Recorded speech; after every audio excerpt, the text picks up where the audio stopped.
Je vais aborder avec vous les aspects nutritionnels de l'amidon et des ingrédients dérivés.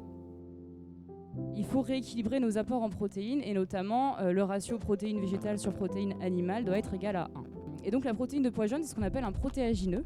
Donc c'est à la fois un aliment qui est riche en protéines et aussi un aliment qui est riche en matières grasses. Voilà. Et on s'y intéresse car sa teneur en acides aminés essentiels notamment est proche de celle de la protéine idéale. Ça veut dire qu'elle apporte tous les acides aminés essentiels nécessaires au quotidien et en bonne qualité. En termes de recherche et développement, on s'intéresse de plus en plus à la protéine de pois jaune pour réguler la dénutrition, pour lutter contre la dénutrition chez les personnes âgées. Donc c'est ce qu'on appelle la sarcopénie, c'est la diminution de la masse musculaire. Donc on a vu qu'on avait deux types de fibres, les fibres solubles et les fibres insolubles. Donc les solubles qui sont issus de l'amidon et les insolubles qui sont issus de l'enveloppe, du son du grain. Certaines molécules de cholestérol vont venir être piégées par ce réseau de fibres en fait. Et on va aussi diminuer la glycémie, donc le taux de sucre dans le sang.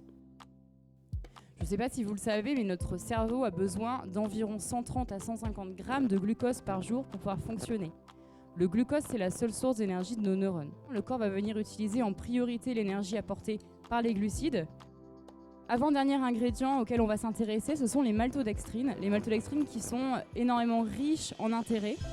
Donc on a une bonne digestibilité des maltodextrines. Donc un marathonien, par exemple, peut prendre des gels en ravitaillement qui contient des maltodextrines et le goût va être peu sucré. Et après l'effort, comme on l'a vu, on a une meilleure hydratation qui se fait et notamment un meilleur apport en nutriments.